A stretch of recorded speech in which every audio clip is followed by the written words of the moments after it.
Hello everybody, Hoopo's Cat. Just want to talk a little bit more in the follow-up to the two videos I did on nuclear attack and radiation and etc, and then I really want to ditch this subject because frankly it's pointless trying to learn this from videos. You really need to get books, you really need to read the books, you really need to think about this, you need to buy some simple medication preps, and you need to scope out where in your house you're actually going to put your fallout shelter and if you have to bug out, when and where to. So, enough on that. This will be enough on that. This will give you a lot of detail and give you some hopefully things that you can think about. So, first off, I'd like to talk about ranging effects. After I finish talking now, there will be a series of slides. I recommend that you actually pause them and look at them. What they basically show is the difference between ground burst and air burst. Now, ground burst will destroy a lot less area than an air burst because of air pressure and blast waves. But a ground burst will suck up more radioactive material and will cause a much stronger radioactive plume and debris that will fall on the ground than an air burst. However, if it's an air burst with a big enough fireball that the fireball's bottom touches the ground, it's effectively a ground burst weapon, just so you're aware of that.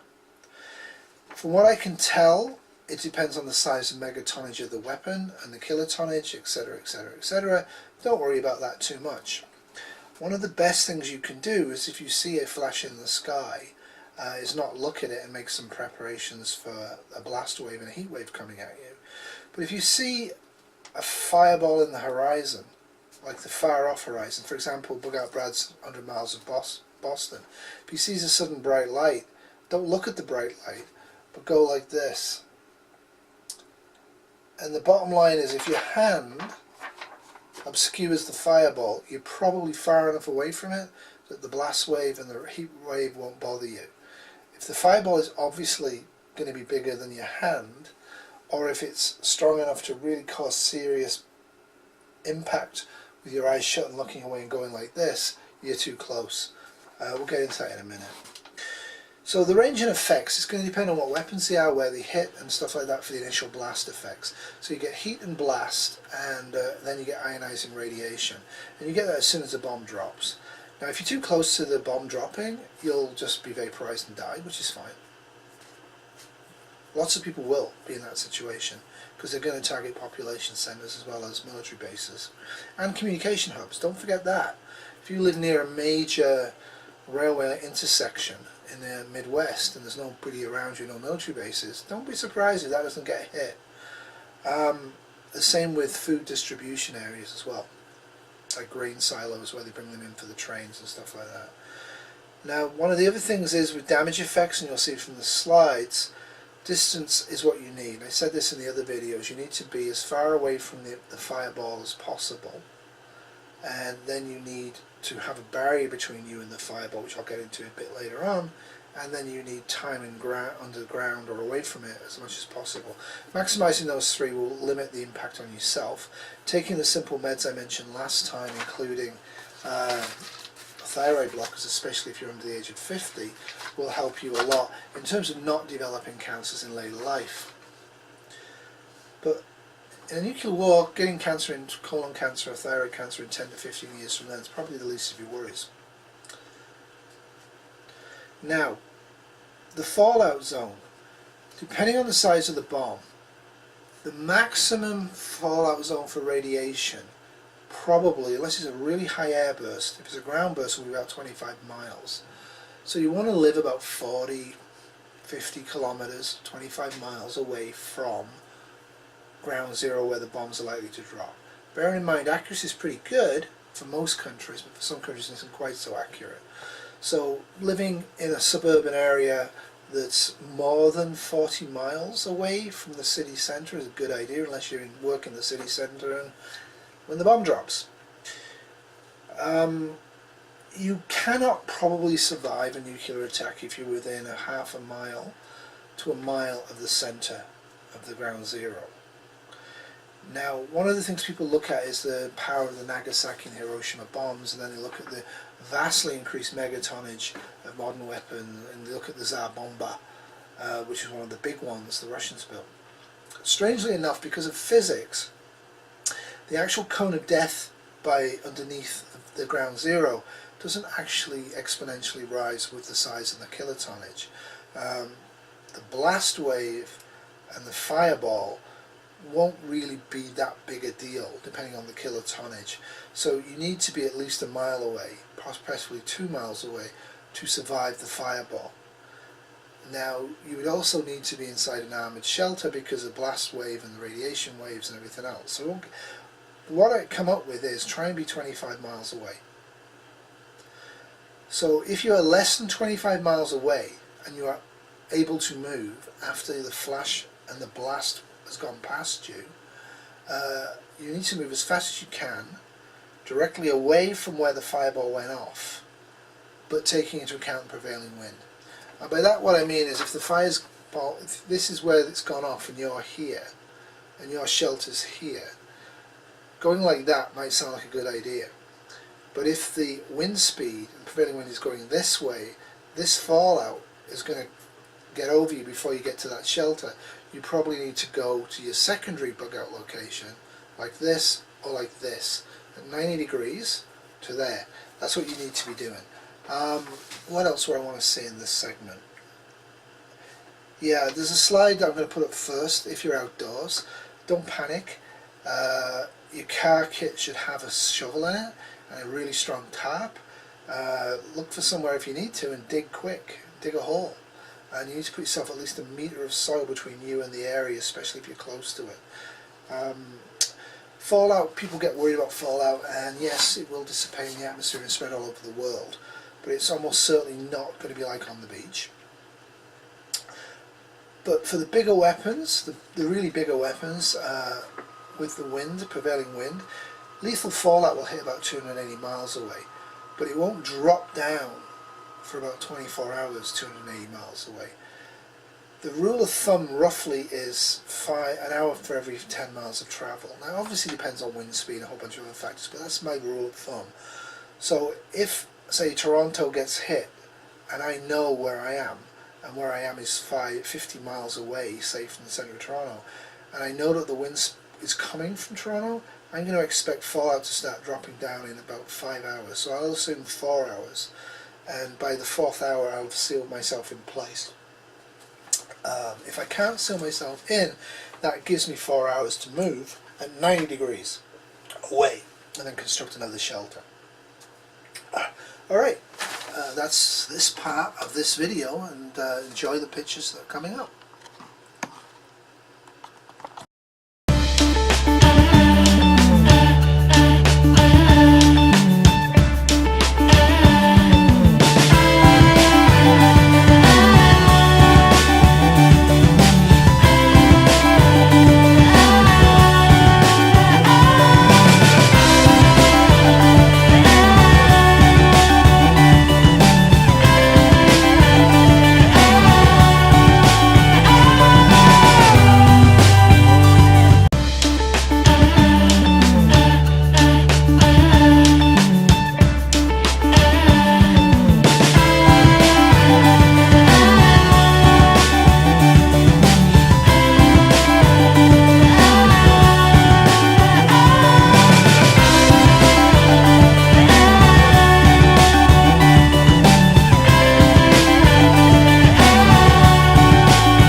So, just want to put these couple of slides up next. One will show you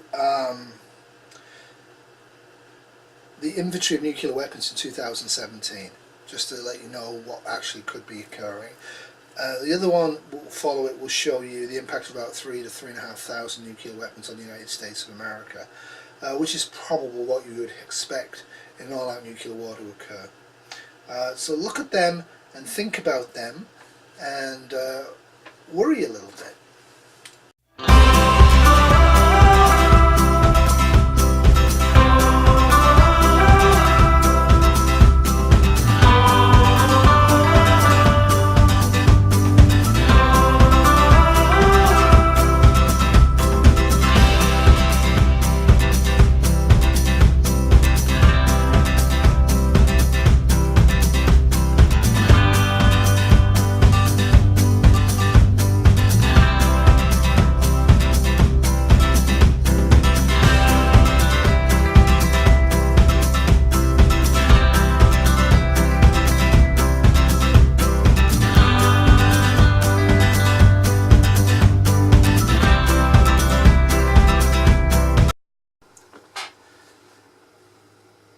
medications can you take? So the slide that's coming up shows you 2 that I recommend, I believe you can get, and 2 that you won't be able to get probably because they're medically prescribed.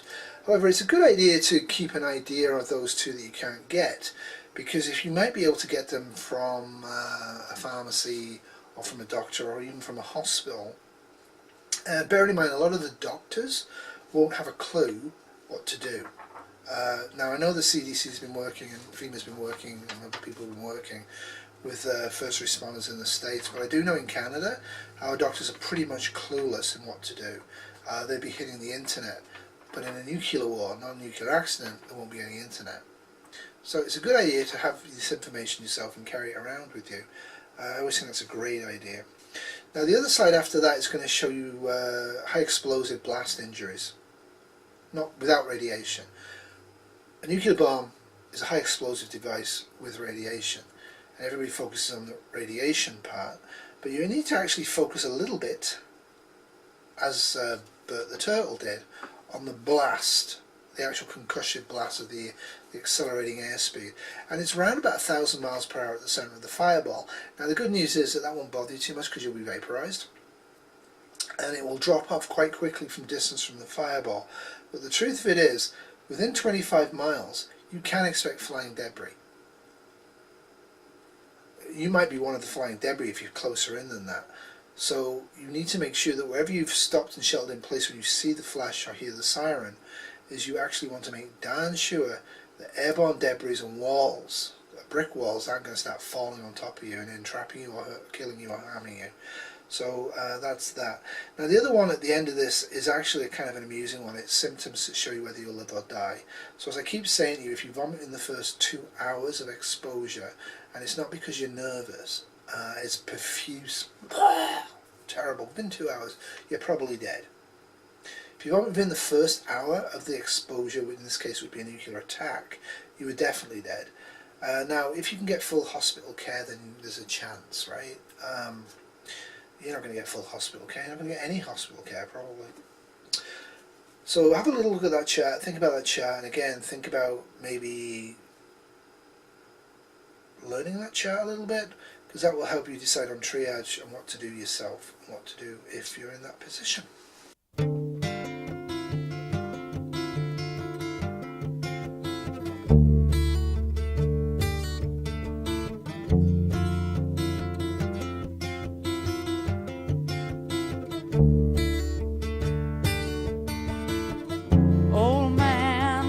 My life, I'm a lot like you were. Oh man. The first slide's a bit gloomy, and it's gloomy because it basically suggests that you need to spend a year or more in your survival shelter before you come up. Spend any time really above surface if there's been heavy radiation fallout on you. So the key thing you need to do is figure out where the bomb's gone off and where the wind was going. That will give you a good indication, if you have no Geiger counter, about when and where you can come up.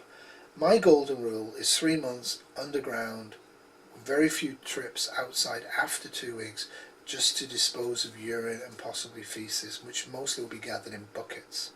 Very limited, won't be doing it very often. I will have outdoor clothing that I'll only use out there.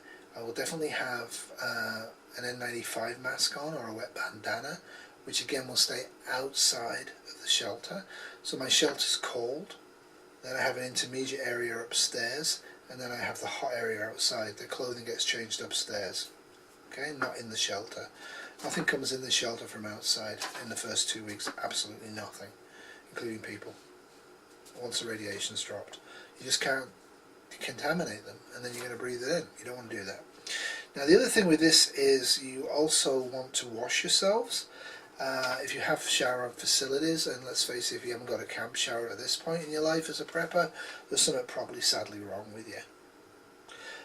If you have a camp shower, by all means feel free to shower occasionally. Feel free to use shampoo.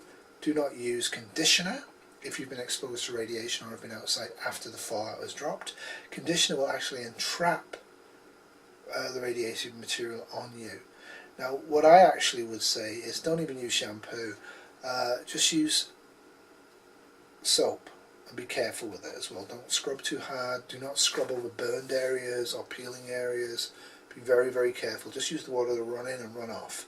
Now, for most people, a camp shower in a fallout shelter is not going to work very well for them. So again, wet towels, wet wipes is probably the way to go, and drop your level of cleanliness, and because you can't really deal with cleaning clothes and all the rest of it. And nobody ever died of dirt. They only die of germs in dirt. And make sure that you're prepared for that. What else I want to say with this? Yeah. So if you're making an emergency shelter, like I'm going to make one in the basement under the stairs are perfect here because it's 90 degrees out, then a 90 degree, then a 90 degree, then a 90 degree, then a 90 degree. One of the things people forget is gamma radiation actually will hit the ground, gamma radiation, the worst kind, will bounce up and actually will bounce back down.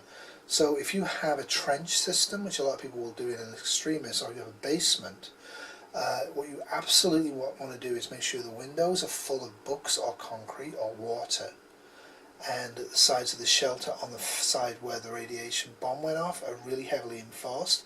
The ceiling is heavily enforced and the other side's heavily enforced as well. Gamma radiation will bounce around. You really don't want it to bounce around and get into the shelter where you're actually spending most of your time. So that's something you can actually easily construct yourselves. And yeah, that's basically it for that. Look at this as a serious thing. Look at what you would use to construct your shelter.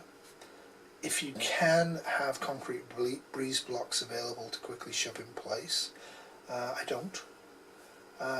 Books are great, barrels of water are great, tin food to some degree are okay, but any barrier between you and the source of the radiation is actually going to be very, very effective at cutting it down.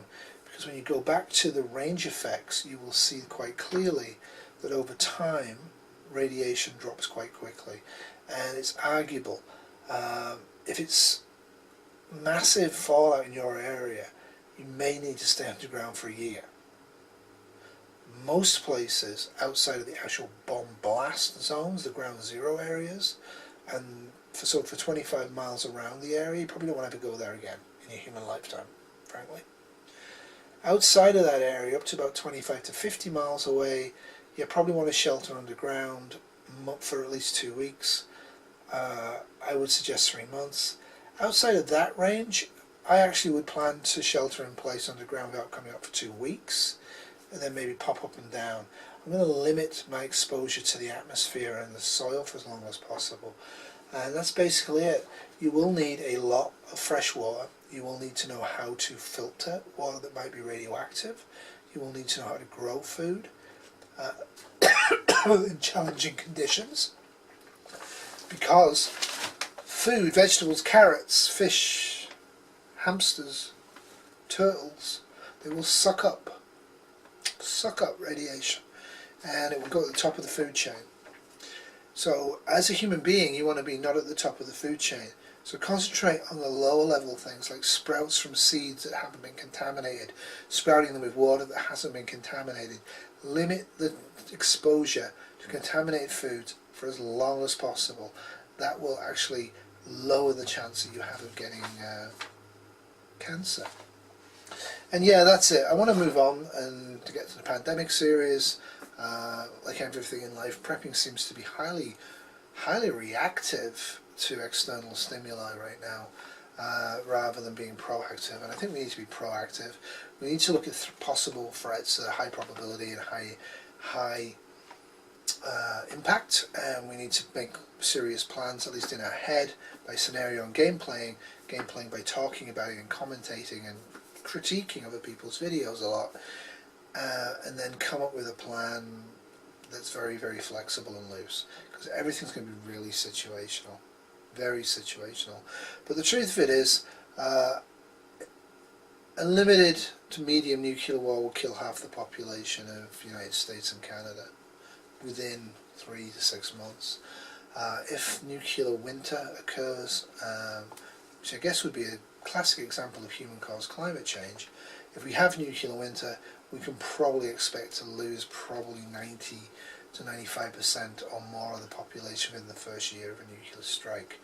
It's highly unlikely that we'd be able to fire enough bombs in such a way that we would irradiate the entire planetary surface and make everywhere uninhabitable.